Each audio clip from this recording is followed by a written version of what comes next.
Hello, and welcome back to Crit and Crit. I'm Sint. I'm Axiom. And we are continuing our discussion of Terry Pratchett's Hogfather while we play through Pokemon Christmas.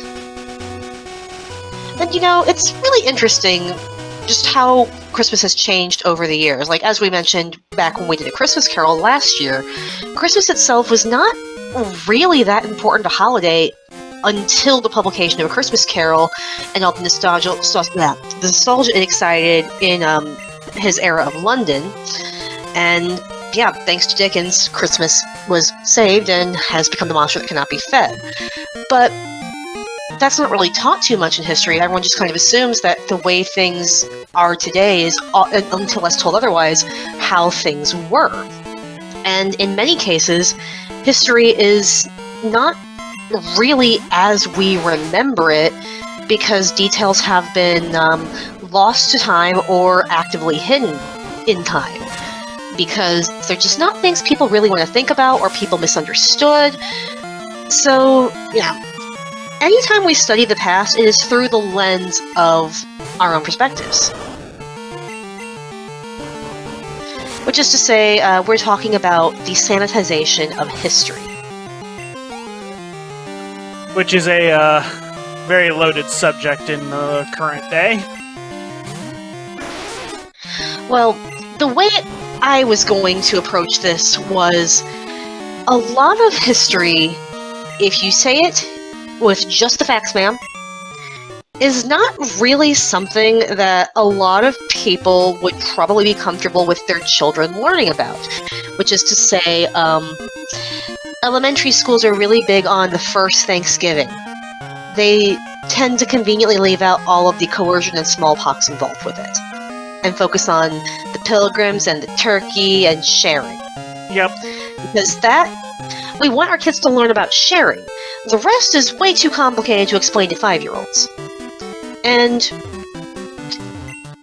yeah, sometimes things are a little too complicated for children, so you kind of have to tell them when they get older.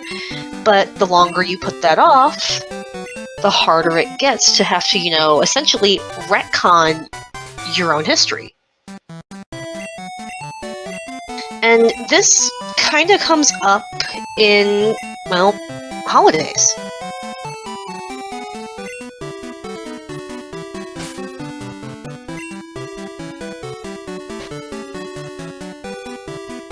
Alright, so how do we want to begin this particular rabbit hole? Why can Binky learn fly? Binky is your Stantler, right? Yes. Well, we're talking about Christmas. You know what? Sure, Binky can learn fly. Binky needs better moves anyway.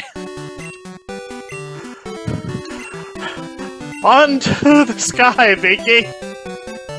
Alright, so since this is a book all about holidays, I think we should probably just look at the sanitization of holiday history, or the streamlining thereof to cut out all of the parts that are not really convenient, especially when it comes to a holiday so religiously connotated as something like Christmas. So, what does Christmas celebrate? In the modern sense, it is primarily, at least here in the States and in Europe, a celebration of the birth of Jesus Christ.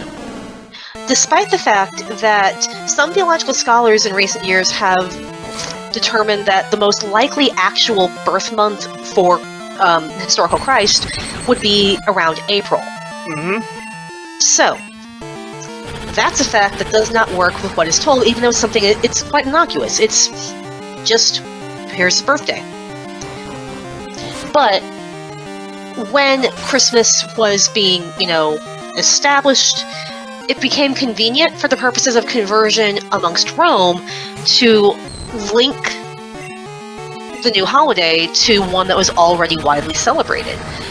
And I believe that would be Saturnalia. So that was also very close to the winter solstice, which is also widely celebrated in many other faiths at the time, and in some faiths still today. So, that's something that also does not get covered very much, if at all. The origins of the date itself are very, very ripe for scrutiny to throw into doubt the rest of the tradition. But there's also the kinds of trimmings that we have with regards to Christmas. Pine trees. Mistletoe. As we've mentioned, those are a little bit more tied in with, say, Loki. So, the fact that all of these other histories are given nods that are never explained shows in and of itself that details are being heavily omitted for the sake of a streamlined narrative.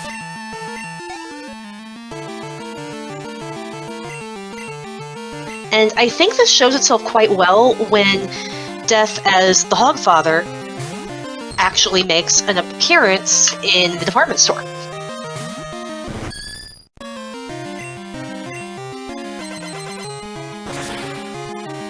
Department stores have profited greatly off of the modern interpretation of Santa Claus. It is a fantastic advertising machine. And one that, especially in the real world, has just gone absolutely nuts, promoting Christmas as the premier financial, commercial, social holiday of the year. I'm sure everybody who is listening to this is familiar with the current arrangement regarding Christmas and its constant encroachment into earlier and earlier points in the year, and the many complaints from people who enjoy Halloween or Thanksgiving more that Christmas needs to stay in its lane.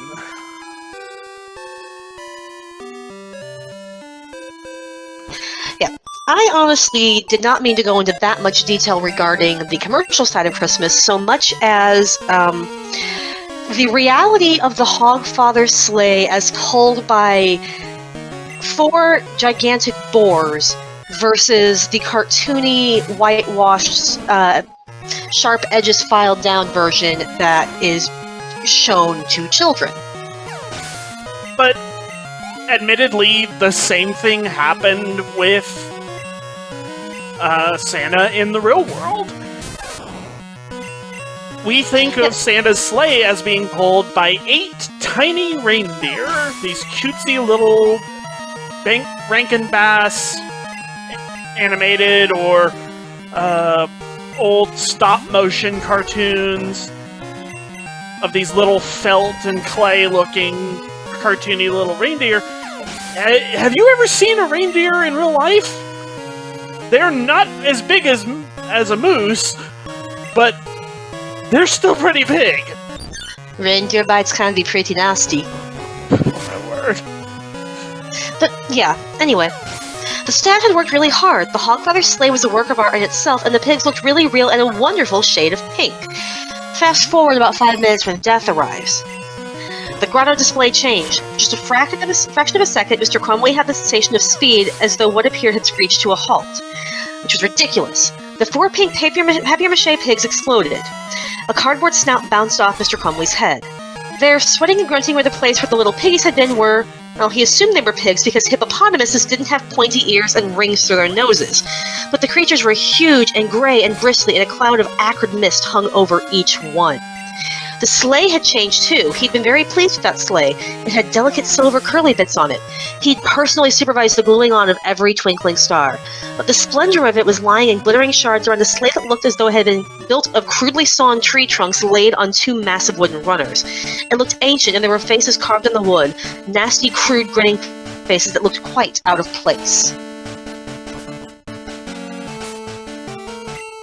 And then, of course, there's the running gag that one of the pigs, as the children repeatedly point out every time it's their turn to sit on Santa's lap, does a wee. So, having the real Hogfather's sleigh with its real boars and its very real animal urges has completely and utterly wiped away the image of the, for lack of a better way to put this, Disney-fied Christmas trappings. And I'm not really sure that there's another way to put it beyond that, because, well, you can't argue with it's a sleigh, it's got the pigs, it's exactly what is described, just... But it doesn't match the Hallmark Coca-Cola postcard image that you that we have come to associate with the holiday in the modern day. Yep, and then we also, again, get the description of how the Hogfather himself has evolved over the years as belief has changed, which we talked about before when we were talking about the nature of belief and how he went from a boar to just a man to a druidic figure to some manner of priest to the red-robed gift giver that everybody seems to recognize in Ankh-Morpork today. So the fact that those changes went through also, I think, demonstrates, as we said, history is not often taught in extreme detail, and many times important shifts in history are completely ignored.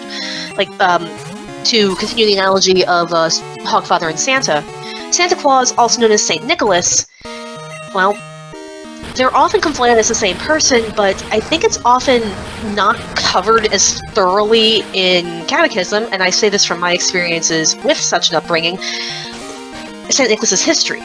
Yes, he gave gifts to people, but I remember not learning as a kid, but as an adult, what those gifts were. St. Nicholas gave, if I recall correctly, some dowries to save poor women from having to turn to prostitution to make a living. So, yeah, they did not teach me that in 5th grade religion class. Because obviously then they'd have to talk about prostitution and they'd have to talk about everything else, and that just gets too complicated, so we're not going to bother. Always fun.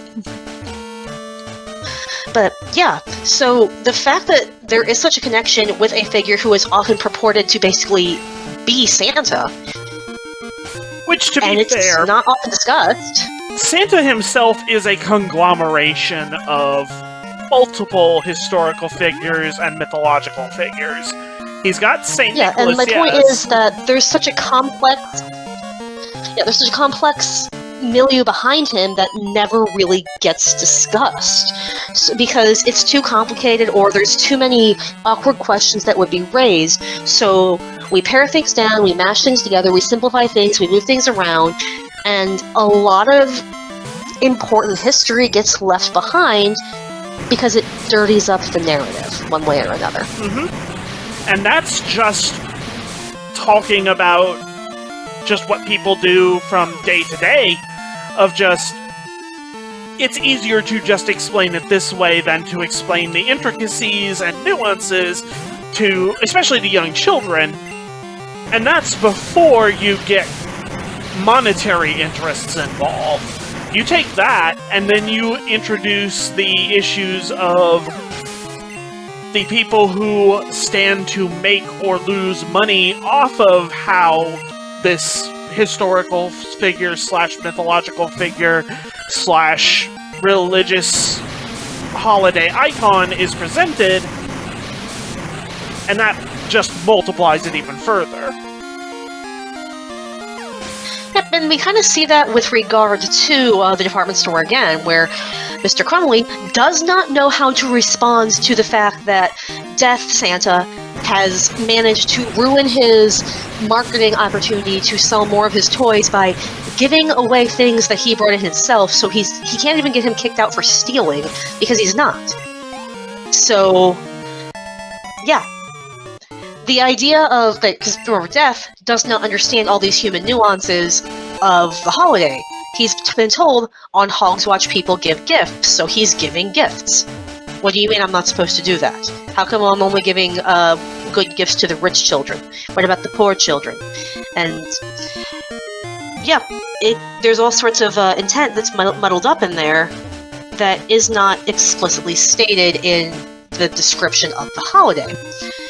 So, yeah, it's just, I think, interesting to see how the gliding over of various aspects of history can greatly shape the perception of various events such as holidays.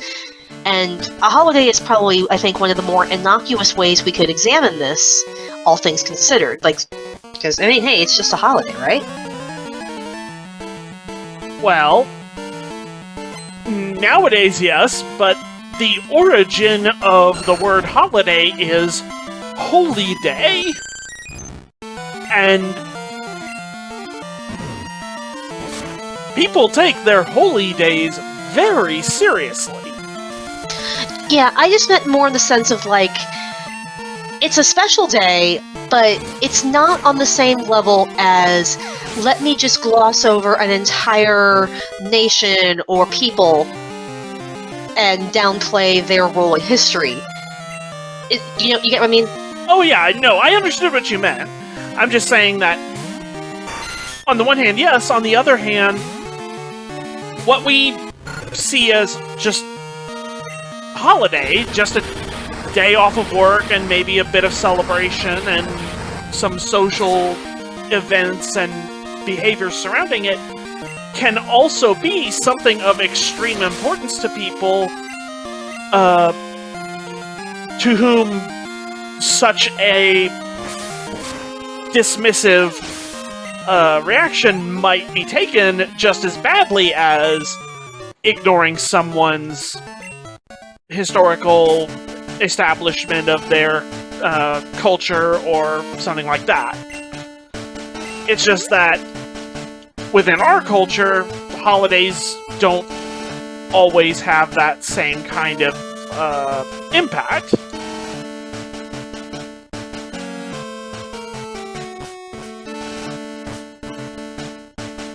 And to some people, for better or worse, holidays do still have that kind of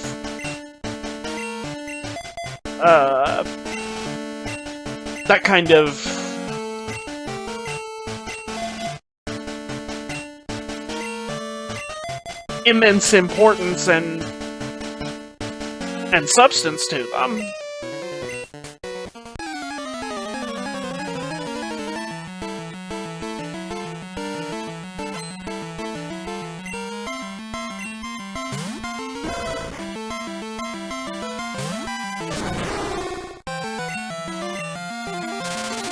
And like I said, that's both for better or for worse. There's definitely some people for whom their own holidays are super important to them, but they take that as a reason to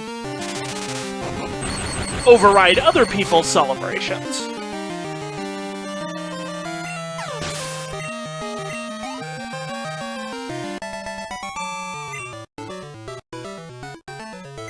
Yeah, to some extent, I could see that. I just wanted to talk about how, like, the difference between, like, the aesthetic we look at and often the historical reality of the celebration's origins. That's all. Yeah. And to some degree, they're all connected a little bit to one another, but it is definitely something that has significantly changed about how the holiday is celebrated over the passage of years and how culture treats them. And I imagine that there are a lot of things that, to some degree, we are taking for granted that are not necessarily the same in, say, Europe, because of the differences in culture between here in the States and someone in Europe, or someone in... Go ahead. I can think of something that we take for granted that Europe doesn't have to worry about.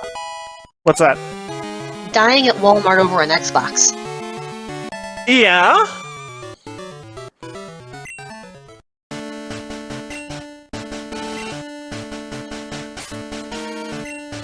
I would say they have the right idea about that. I don't know, man. It is an Xbox. I have never owned an Xbox. Yeah, neither have I. But neither here nor there. I can't really think of anything else to add on this subject right now. No, I think that about wraps it up. Alright, in that case, we will see you next time. Bye! Goodbye.